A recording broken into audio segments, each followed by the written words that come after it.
सच। लोगों को सच कहने वाले खुद नेता इतना झूठ क्यों और कैसे बोल लेते हैं जनता से, जो जनता उन्हें अपनी सर आंखों पर बिठाती है। सुनिए पूरी स्टोरी। प्रजा को भ्रमित करके राज करना, यही राजनेताओं का काम होता है। मित्रों, आओ हम उसी एक कड़ी को जोड़ने की कोशिश करते हैं। वो है ईवीएम।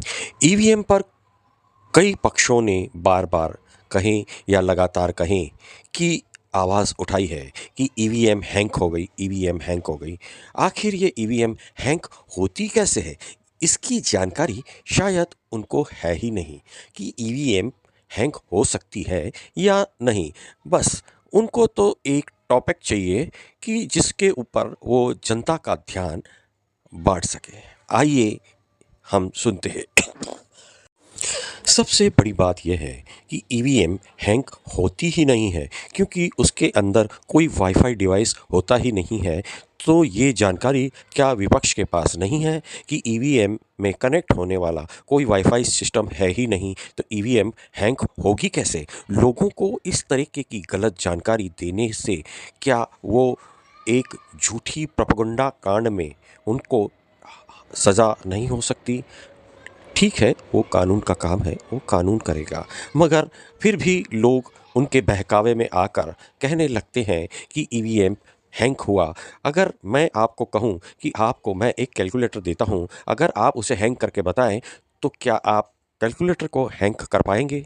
बिल्कुल नहीं, क्योंकि आप भी जानते हैं कि कैलकुलेटर में कोई भी ऐसा सिस्टम नहीं है कि जिससे कि कैलकुलेटर को हैंक किया जाए। मगर ऐसा ही सिस्टम ईवीएम में भी होता है कि उसे ज़ीरो से स्टार्ट किया जाता है और आखिर में जब वोटिंग पूरी होती है तब उसे क्लोज़ किया जाता है।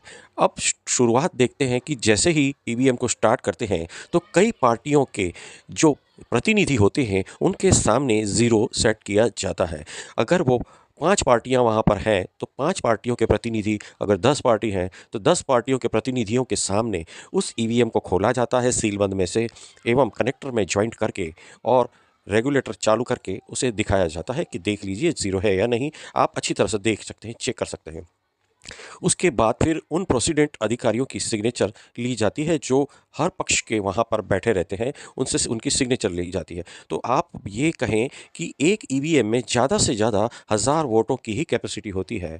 तो इतनी ज़्यादा वोटों में, इतने कम वोटों से कोई पार्टी कैसे चोरी कर सकती है? ये एक पूरा ही सुनियोजित प्रोपेगेंडा का एक हिस्सा है, जिससे जनता को गुमराह होने की आवश्यकता नहीं है।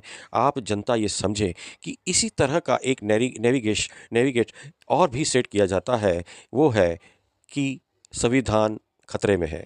अब संविधान कैसे खतरे में हो सकता है, इसके बारे में हम आगे बात करेंगे। अभी तो हम ईवीएम की ही बात कर रहे हैं। उसके अलावा भी राहुल गांधी ने अदानी अंबानी के ऊपर भी एक नैरेटिव सेट कर रखा है, और उसी को अखिलेश एवं तेजस्वी एवं ममता बनर्जी और दूसरी पार्टियां उठाती रहती हैं, क्योंकि राष्ट्रीय पार्टी कांग्रेस है, इसकी वजह से। अब आप ये देखें कि जब ये चीज़ हो कि सारे प्रतिनिधि वहाँ पे हाज़िर हों, तो एक प्रतिनिधि को आप फोड़ सकते हो, यानी कि रिश्वत देकर, मगर आज 10 प्रतिनिधियों को आप किस तरह से पैसे दोगे? अगर देते हो तो कहीं न कहीं वो बात लीक हो जाएगी, और लीक होने के बाद आजकल मोबाइल का ज़माना है, तुरंत वायरल हो जाएगी। कोई भी ये रिस्क नहीं लेगा, मतलब कि ईवीएम हैंक होती ही नहीं है, क्योंकि उसके जो 3 डिवाइस होते हैं, वो अलग-अलग जगह से आते हैं और वहाँ पे सबके सामने कनेक्ट होते हैं।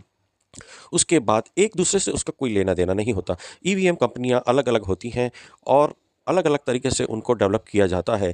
अगर कोई गफ़्फ़ार मार्केट की ईवीएम नकली मशीन लाकर पब्लिक को दिखा रहा है, तो ये एक गलत बात है कि पब्लिक को धोखा दे रहा है। ऐसा राजनेता देशद्रोही की भी श्रेणी में आ सकता है, ऐसा मेरा मानना है। क्योंकि गलत चीज़ जनता को बताना, ये एक गलती है। क्यों